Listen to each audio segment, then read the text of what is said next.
Hello, Unlimited friends. Today I want to discuss the process of daydreaming that Abraham has been talking about recently. I'm going to explain the difference between visualization and daydreaming, and I'm going to give you some helpful tips about how to practice the process of daydreaming. So let's get started. First of all, let me introduce myself to those of you who have not visited my channel before. My name is Zara Mahoon, and I have been writing the blog zmahoon.com for many years, and I have been teaching meditation since 2013. I love Abraham's teachings, and I love learning more about law of attraction and how to help myself as well as others use the concepts of law of attraction to create unlimited lives. Okay, let's get started. So, what is the difference between daydreaming and visualizing? Because seemingly it sounds to be the same. Here's the biggest difference. When we visualize, we decide what we want to visualize. So we've already created this movie in our heads. And then what we do is we sit down, we close our eyes, and we start running that movie in our heads with the intention of feeling the feeling of this movie becoming a reality. So we run the movie as if we are the key character in it. We are living the life that we want to create, and we are feeling the feeling, we are seeing the colors, the smells, everything. We make it as real as possible. But we picked the topic and we decided what was going to happen in each scene. We decided who was going to be in each scene with us. That is the process of visualization.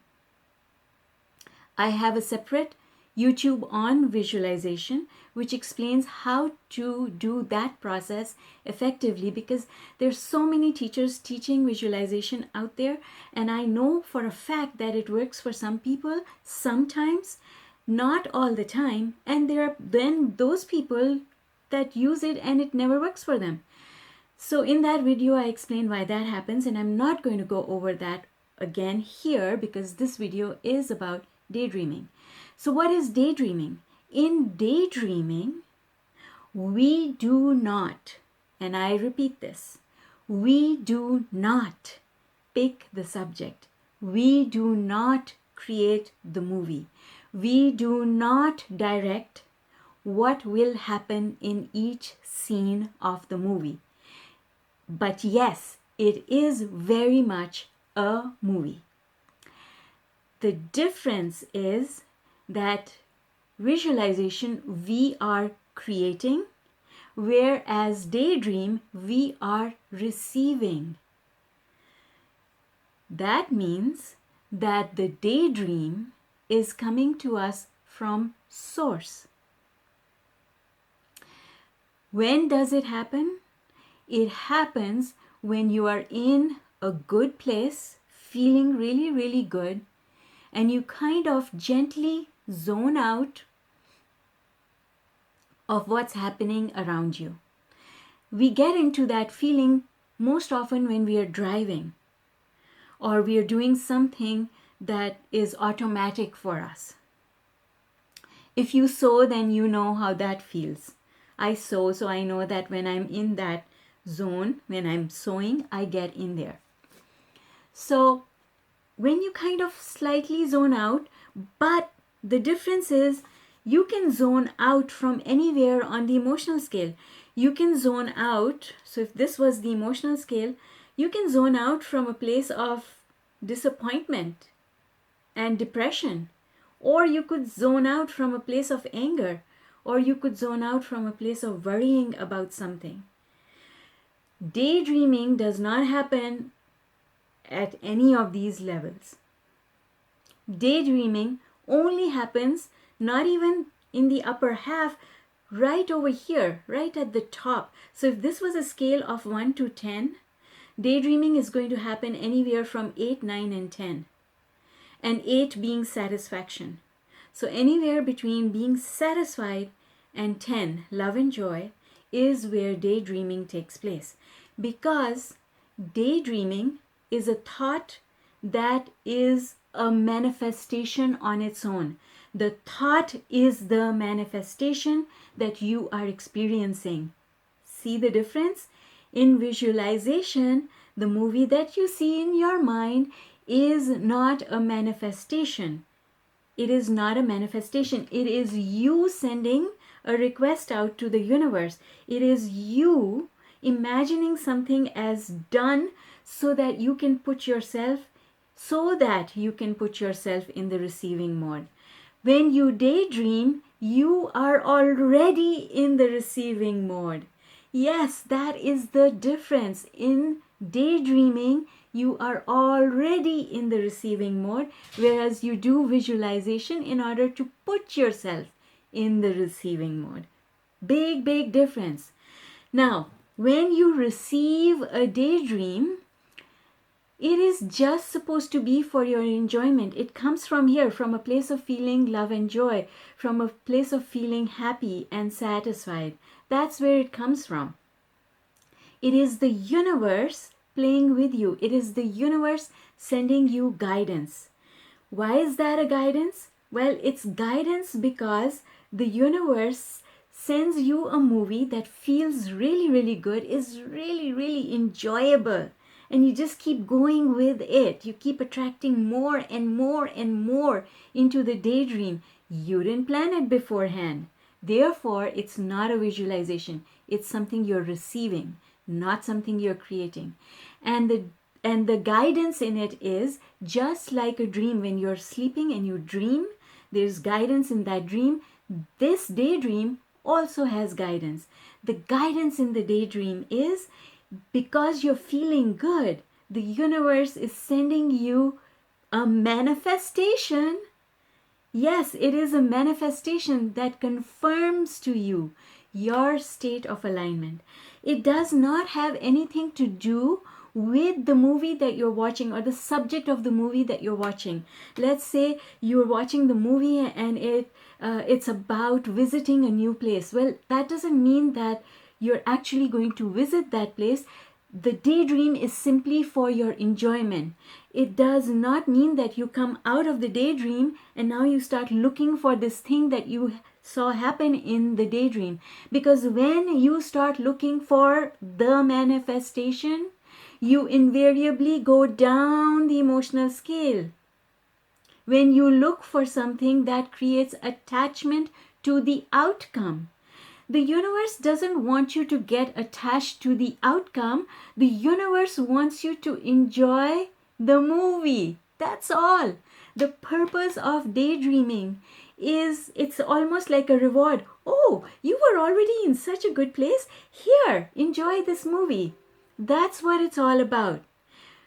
So that is the main difference between visualization and daydreaming. I hope that is clarifying. And if you have questions about it, post them below and I will respond to them. Comment below if you got clarity out of this. Comment below daydreaming. Comment below so that I know that I was able to add value today. All right, so how do we daydream? How do we get to a place where we can daydream? Well, it's simple. It's all about getting to a place that feels good. How do we get to a place that feels good? We get to a place that feels good through combining meditation and appreciation. Appreciation for what? Well, anything. Anything that is a pure subject. And I like using this word pure because a lot of times there are things that we love, but they're tainted. It's tainted love. And the reason it's tainted love is because we have history. We have history with this subject, especially with people. We have history. And that history, some of that history is wonderful, and some of that history is not as wonderful as we want it to be. But when we think about that person, we activate all of it. We activate the good and the bad. And then we have to be careful which one we add more momentum to. So an easier thing to do that does not require us to pay as much attention is just to pick a subject that has nothing to do with our lives. For example, your cat, your pet, your dog, nature, the trees, the sky. There's so many beautiful things. I mean, I say all you have to do, even if you don't have a window to look out of, all you have to do is go to the browser and type in beautiful flowers, and so many beautiful pictures will show up, right? So it is, folks, it's really, really easy to find something to appreciate. And when you're in that state where you're not in a hurry to get to anything, when you're just relaxed and you're just a little bit, you've withdrawn your five senses just a little bit from the world, just like in meditation. In meditation, it's complete withdrawal. In a state of daydreaming, we have not completely withdrawn. Our consciousness is still active, but it's active from a place of being high on the emotional scale. So the answer is, how do I daydream? Well, the answer is the best time to do it is right when you're either waking up. That's when you will daydream. Because remember, it's not you. You cannot ask for a daydream. Well, you can ask for a daydream, but you don't create a daydream. You receive a daydream. And the best time when you can receive a daydream is either when you're just waking up, and that is also a really good time to visualize.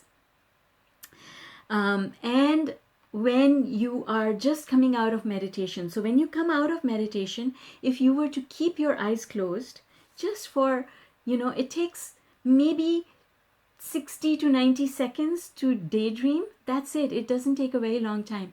So as you're coming out of meditation, if you were just to relax with your eyes closed and just keep focusing on your breathing, because you've already withdrawn your five senses from the world and you haven't really plugged back in because you haven't opened your eyes. So you haven't really plugged back in. That is a time where there is a possibility of receiving a daydream. But again, I have to say this with caution. I have to caution you. If you get attached, meaning, oh, I want a daydream to come to me, so now you're looking for that outcome, then you're going to push it away.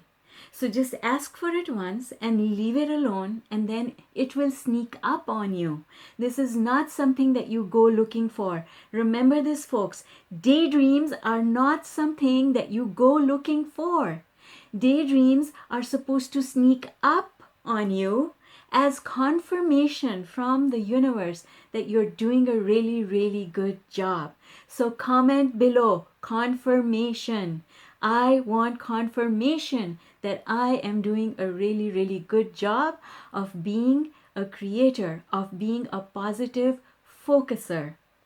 All right, folks, that's all I have to share with you today. I hope that was useful and I hope it was clarifying.